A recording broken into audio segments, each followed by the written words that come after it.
मित्रांनो, कॉलेजला असताना खूप मुलांचं स्वप्न असतं की स्पर्धा परीक्षेची तयारी करावी, एखादी पोस्ट काढावी आणि अधिकारी बनून समाजाला मार्ग दाखवावा. आणि त्याच स्वप्नांचा पाठलाग करत अनेक तरुण पुण्याला येतात.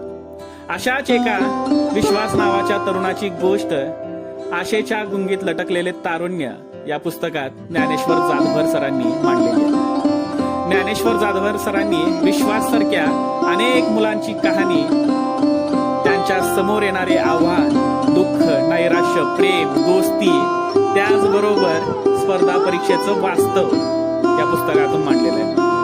वास्तव मांडत असताना त्यांनी प्लॅन बी किती महत्वाचा आहे हे अगदी व्यवस्थितपणे मांडलंय. कारण स्पर्धा परीक्षेची तयारी करणं म्हणजे एक प्रकारचा जुगार खेळणंच आहे. कारण दरवर्षी 10 लाख विद्यार्थी परीक्षेला बसतात आणि त्यातील फक्त